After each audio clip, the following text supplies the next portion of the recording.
You're gonna want to close that door, Nick. Oh yeah. Nick, Chris. I'm happy to see you, but I'd much rather be playing Oblivion. Oh, I understand. I totally understand. We were just talking about it, but so recap. Long story short, super faithful recreation. Just getting rid of some jank. Maybe there are some folks out there that are upset about the jank being gone. I haven't seen much of that.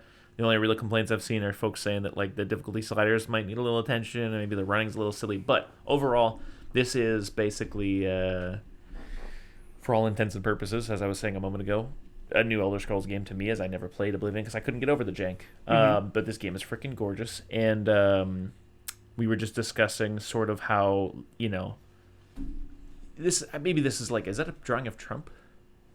That's just a cowboy. Oh, okay. But no, I was just talking about how like it'd be nice to enter into an era of you know, like tasteful remasters like this where you don't you really change the core of the game. You just kind of get rid of a la what happens with movies often. You know, like there's something like True Grit. You know. Yeah. But what were you saying a moment ago when I was just like, hey, why don't we just start talking about this in the pod a little bit? I feel like you were hyped about Fallout 3 coming, and then you said yes, with remaking video games versus I guess movies. Is I feel like video games are pretty hit or miss when it comes to like a remake because you can either just make it look new, or you can do the like with a like you said, True Grit. I haven't seen any True Grits, but I would imagine the new True Grit isn't 1-to-1. It's not.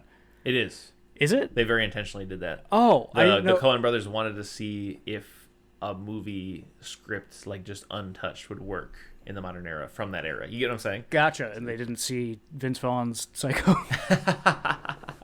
Well, anyway, I feel like most of the time that doesn't really work. Correct? Probably. Yeah, I feel like if you're going to remake something, there should be a point to it. You should be doing something different with it. You should be trying to get maybe something new out of it. Yeah. Whereas I think like a lot of modern-ish video game remakes or remasters, I mean, there's a big debate between what's a remaster and what's a remake, but like the last Silent Hill 2 that came out is like a remake where it's different enough from the original where it brings something new to it, whereas this Oblivion feels to be just a remake, whereas it's remaster, just beautiful or remaster or same whatever. Like a blend of the original engine and the Unreal Engine to basically just bring it up to modern standards to make it accessible for folks who can't get past the it reminds me of something I might have brought up on the show before, but I think about it from time to time. How would you feel if they remastered like Toy Story? Yeah. I don't know if I'd be down with that. Sure. But also, it's not much different from remastering a video game, you know? Sure. But also, I don't know. Yeah. I feel like part of the charm of Toy Story is that it looks kind of bad. Yeah. But also, I feel the same way about Silent Hill 2 for the PlayStation 2. Like, part of the charm of that is the way it looks, but also I like the new one as well. Yeah. So, I mean, do you think part of the charm of Oblivion is that it looks like the original Oblivion? For me personally, no. I think it's a huge hindrance is how the original Oblivion looks, but I'm not a huge fan of that game anyway. So, what about Fallout 3? Do you think you could get over the way Fallout 3 looks? No, because I've tried a million times, so and I can't. And I just go straight to Fallout 4, which I know is a worse game, but I just can't look at Fallout 3. Yeah, agreed.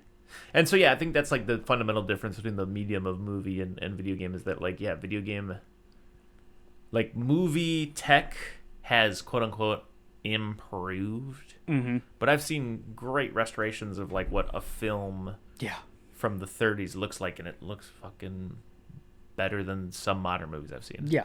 So what I'm trying to say is that like I feel like the tech of video games is what holds back anything before like maybe like 2006. You know what I'm saying? So that's why I think it might be more ripe for that than something like Toy Story, because you really, really could, for example, like hand me something that's going to make my 2026 if you give me Fallout 3 that I can actually look at without you know what I'm saying, and distinguish what I'm looking at. And it's also a lot of it, I can't think of a good analogy, but the way you watch movies hasn't changed. But the way you play video games definitely has. Exactly, like quality of life stuff has to change for new video games, because like there's just like a lot of things that have been like Fallout 3, you can't even look down the sights. Yeah, like there's a lot of like things that have just been standardized Yeah. where like in an old video game, like the controls make little to no sense to you because like we just don't do things this way anymore. But yeah, I mean, a very small example is like in Oblivion, the remaster. They were like, I know it's not faithful to the game, but we're adding sprinting. Modern players want to be able to hold a button down and go a little faster. Like, you can't do that in Oblivion or Fallout 3. Whereas in 1995, you sat down and you watched Toy Story with your eyes, and in 2025, you sit down and you watch Toy Story with your eyes. It's no different. Yeah. So, anyways, end of story. Just being, I'm a big Skyrim fan. Strong on vibes, but definitely like an action adventure kind of thing. Whereas like this is, as I was saying to Nicholas before we started, it's just more generic fantasy game, so it's a little more open. I mean, in terms of like what, it's not as boxed into like what fits. Anything can fit almost. Like there's a quest eventually that I've done in the original Oblivion, and I'd love to do in the remaster, where you're like, I think you're like looking for a missing painter, and you actually realize that he's escaped into his painting, and then you go into his painting, and the world becomes like a hand-painted world where you're like fighting hand-painted creatures and stuff, and everything's in like 2D. You know what I'm saying? No way. Yeah, like stuff like that. That's you know sick. what I'm saying? It's awesome. Yeah, the game's freaking awesome. Like freaking 1 second I'm fighting rats, and then I'm fighting minotaurs, and then I'm fighting freaking dinosaurs, and then anything fits in there because it's not like drab, depressing Northern Game of Thrones, Nordic Skyrim. It's generic green fields wizard place with minotaurs, so thumbs up. And something else I wanted to mention was it has so many other little systems that like went away. Like for example, you have like a very transparent standing with another individual instead of just like them being like, go away, I don't want to talk to you in Skyrim, like because you've made them mad because of a decision you've made in a quest. Instead they have this whole thing called like persuasion, where you have like a disposition standing, which is a number, and it'll go up and down depending on how well you can play this minigame. And the minigame is a circle with 4 options, which are like joke, admire, intimidate, and like coerce or something like that. And basically, each person will have a different response to those things, being like a green, yellow, orange, or red, like green being the best, red being terrible. And in that circle, they have like a 4-bar system where there's 1 bar, 2 bar, 3 bar, 4 bar, and each one of those bars, as it rotates around, like let's say someone really likes jokes, well, you want to try to get the 4 bar there because it's going to give you the most points for that, and you want to try to get the 1 bar on the one they hate because it's going to make you lose the least amount of disposition. You get what I'm saying? It like rotates and you choose. The reason why I'm going into all that detail is because there are like certain quests that just become easier if you are a smooth talker and you can get people to like you. Then they'll just like, for example, if your disposition is something like 50, which is like middle of the road, they might be like, oh yeah, that missing girl, yeah, I think I might have heard something about it, but kind of like LA Noirish. Like if you can bump that up to like 75 or 100, they'll be like, oh, I shouldn't be telling you this, but meet me in my house later. And then you go to their house and they're like, okay, they kidnapped the girl, she's down. You know what I'm saying? Like, yeah, so it's super interesting.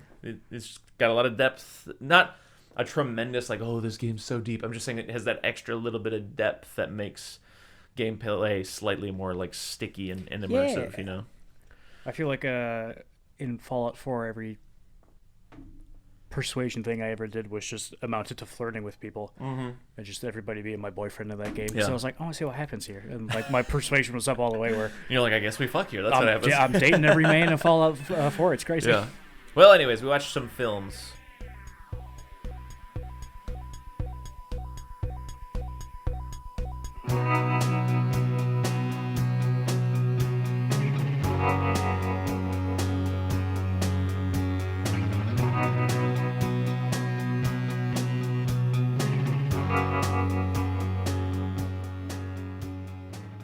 Eating Soup Alone is a podcast hosted by me, Christopher Crumley, and co-hosted by Nicholas Johnson.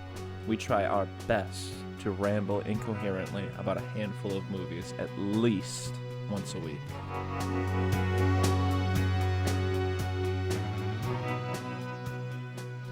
We sure did watch Two